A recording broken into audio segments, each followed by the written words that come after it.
Okay, sorry about that.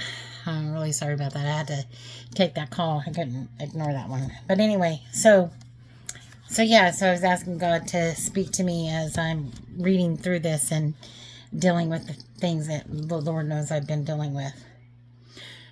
So this is what I read when He spoke to me. It's kind of like he gave me an answer, because I'm always wondering, why, God, why are you putting me through this?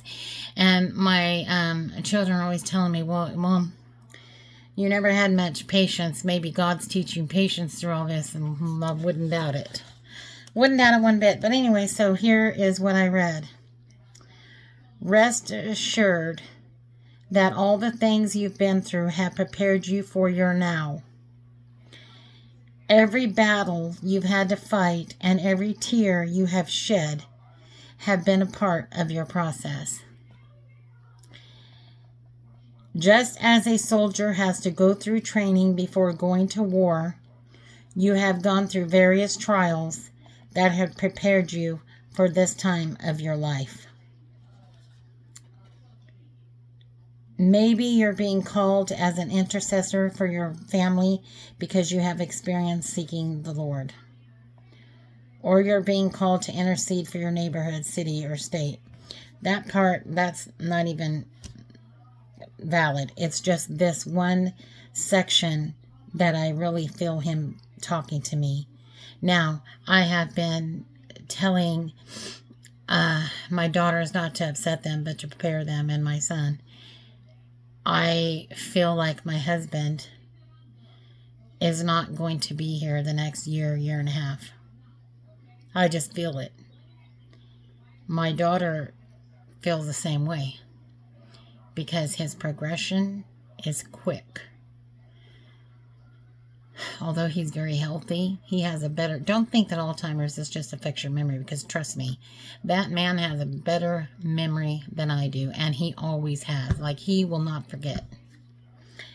So, again, I'm going to read this section, because this, I feel like, is an answer that God is talking to me, telling me why I've been going through this.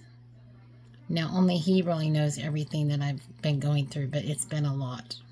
It's been a whole lot. So, again, rest assured that all things you've been through have prepared you for your now. Every battle you've had to fight and every tear you've shed have been a part of your process. Just as a soldier has to go through training before going to war, you have gone through various trials that have prepared you for this time of your life. So, I'm not ready. I'll never be ready. He's part of me. When God puts two people together in marriage, you become one person, one soul. Yeah, he's different. Very different than the man I married. At times I feel like he's a monster, because he can get pretty aggressive. Not hitting so much, just the aggression. So there have been many tears. Many tears. I've been going through it hard. I've been going through this battle hard. But you know what I do? I know. As a Christian, I know that when God takes him, he's immediately going to be with the Lord. He's immediately going to be with this family that he lost and never got over that. So I, as a Christian, I know that the Lord will be with me. I know that the Lord will be strengthening me. If I didn't have God in my life, I could not have gone through this like this. And sometimes I mean, I'm like, this is more than I can bear, God. This is more than I can bear. Why are you doing this? It's not God doing this. It's not. Disease is not from the Lord. But the presence of the Lord is getting me through this. And the presence of the Lord in my husband's life is getting him through things as well. Even though he doesn't understand what's going on.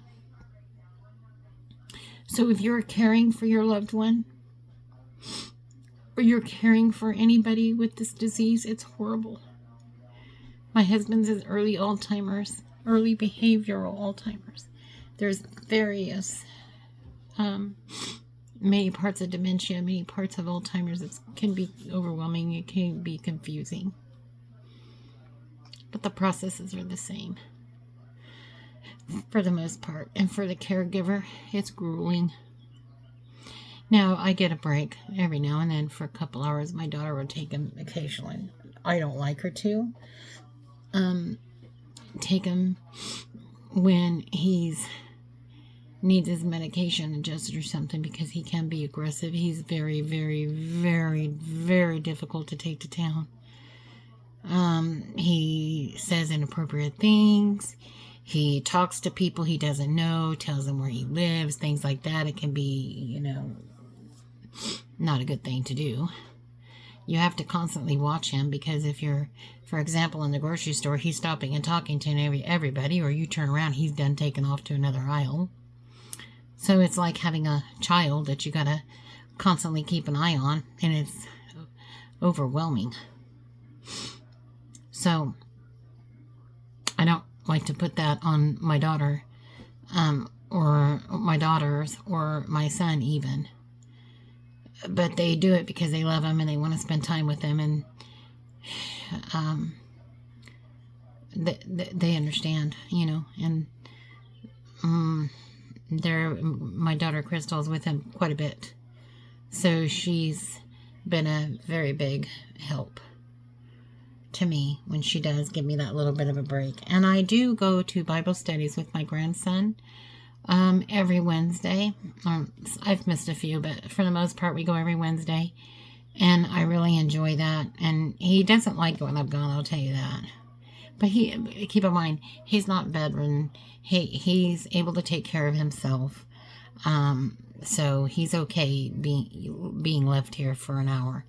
But he calls all the kids, he calls his sisters, he calls everybody he can think of, and talks on the phone when I'm gone. And then sometimes he'll forget where I'm at, and my daughter's like, she'll be home, she's on the way home. So might get to the point where they're going to have to come and stay with him while I go to Bible study. But I'm not missing Bible study. That is my time to spend, part of my time that I like to spend with the Lord, and my grandson loves it, and I don't want to lose that. And I won't. I will figure that one out.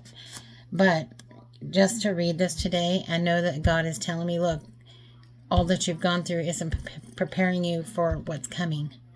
Well, I am praying that what's coming is that it's going to be an easy transition, and then that's that, or that he'll be healed.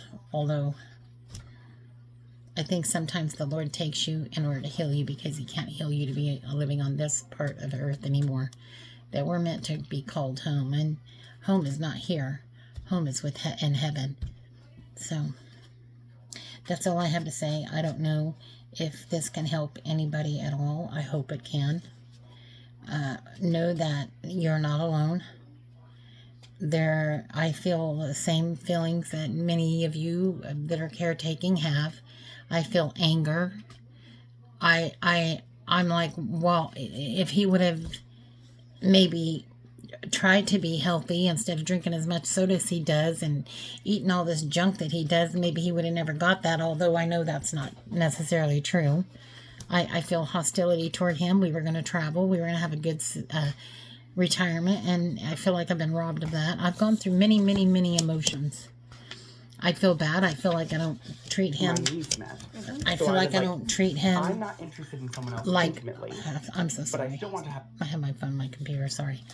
I feel like I'm not treating him like he should be treated. I feel like some other person would be better to take care of him than me, because I feel like I don't know what I'm doing.